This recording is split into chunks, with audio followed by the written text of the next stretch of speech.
Guys, tengok ni liquid cooling yang ada dekat dalam Infinix GT50 Pro. Bila aku masukkan plug dekat sini, korang boleh tengok dia punya liquid tu sebenarnya mengalir tau. So nama teknologi liquid cooling ni Hydro Flow Liquid Cooling Architecture. Ada dekat dalam telefon ni tau. So jom kita unbox telefon tu. Tengok ni guys, dia punya kotak. Ni adalah official MPL punya smartphone tau. Kotak ni pun nampak menarik kan. So sekarang ni kita akan tengok apa yang korang akan dapat.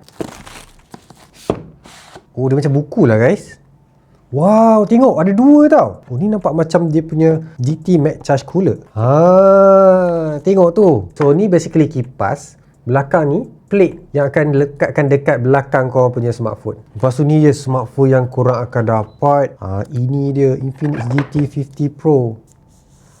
Oh, betul-betul berkilat Siap boleh nampak dia punya cooling tau dekat bawah tu. Cantik lah. Ada dua kamera dekat sini. And for the first impression lah kan, tengok dia punya smartphone ni, apa yang aku perasan, dia ada tengok active trigger dekat sini tau. So nama ni sebenarnya adalah GT Trigger untuk korang main game. So kalau korang tengah main Mobile Legends, FPS ke, korang boleh gunakan custom button dekat sini untuk setkan zoom ke, trigger ke, tembak sebagainya. Boleh. Dalam ni korang akan dapat casing macam biasa, which is casing yang keras sebenarnya. Kalau korang tanya aku, guys, tengok dia siap ada MagSafe tau dekat belakang.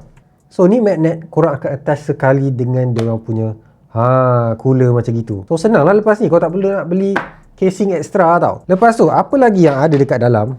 Ni dia punya charger. Ni bawa betul telefon yang gaming kan. 45 watt yang korang akan dapat. Sepatutnya yang ni okey lah, laju lah kan untuk sebuah telefon yang fokus pada gaming. Tengok ni guys, bila aku plug charger, dia punya liquid terus bergerak tau dekat dalam ni. So dia sekarang tengah sejukkan prosesor. Betul-betul gaming punya fokus ni. And prosesor yang dia pakai dekat sini daripada Dimensity 8400 Ultimate. Kalau korang nak main game contohnya, kata Infinix dapat sampai 144 FPS. So dekat sini boleh kata tinggi lah dia punya FPS. Lepas tu kalau korang main game, obviously penting juga kalau kita cakap pasal signal kan. Dekat sini dia self-develop, dia orang punya antena. So nama dia N1 self-develop punya chip. So dekat sini korang akan dapat proper punya signal dan juga tak selalu putus-putus. Yang bestnya sebenarnya aku tengok dia punya operating system dah update sampai 5 tahun tau. So sekarang untuk Infinix ni dia dah level up. So sebelum ni dalam 2 tahun macam itu je. Sekarang dah 5 tau. Awesome guys. Aku tak tahu Infinix boleh buat benda-benda macam gini tau. And kalau kau nak bawa balik telefon ni lah kan, tengok dia orang punya account TikTok Infinix Malaysia. Komen lagi guys, apa yang korang nak tahu pasal telefon ni, sebab aku akan buat review. So macam biasa, kalau nak tengok semua benda pasal telefon ni dan juga semua benda pasal gadget, follow